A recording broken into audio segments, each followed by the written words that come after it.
ഒരു വലിയ വിമാനം കാട്ടിനുള്ളിലേക്ക് തകർന്നു വീണു.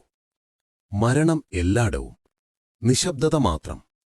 ജീവൻ ലഭിച്ചത് ഒരാൾക്ക് മാത്രം. ഒരു സ്വാർത്ഥ ബിസിനസ്സുകാരന്. അയാൾ തന്റെ പണവും സ്വർണവാച്ചും പിടിച്ച് കാട്ടിലൂടെ നടന്നു. പണമുണ്ട്, വിലയേറിയ വസ്തുക്കളുണ്ട്, പക്ഷേ ഭക്ഷണമില്ല, വെള്ളമില്ല, സുരക്ഷയില്ല.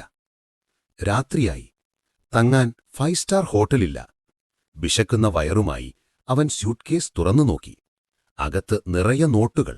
പക്ഷേ അവൻ അവയെ നോക്കി ചിരിച്ചു, പിന്നെ കരഞ്ഞു. ആ നോട്ടുകൾ അവനെ കളിയാക്കിയതുപോലെ തോന്നി. ഒരു ഭ്രാന്തനെപ്പോലെ അവൻ ആ പണം കാട്ടിൽ വലിച്ചെറിഞ്ഞു. മണ്ണിൽ വീണുകിടന്ന് അവൻ കരഞ്ഞു. പണത്തിന് വിലയുള്ളത് അതിനാവശ്യമായ സമയത്താണ്. സാഹചര്യം മാറുമ്പോൾ പണത്തിന്റെ മൂല്യവും മാറും. ആ പണം കൊണ്ട് അവന്റെ വിശപ്പ് മാറ്റാനോ സുരക്ഷ ഉറപ്പാക്കാനോ കഴിഞ്ഞില്ല.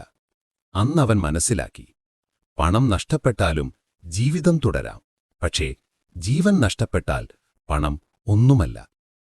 അയാളുടെ തിരിച്ചറിവിന് ലൈക്ക് ആൻഡ് സബ്സ്ക്രൈബ് ചെയ്യാൻ മറക്കരുത്.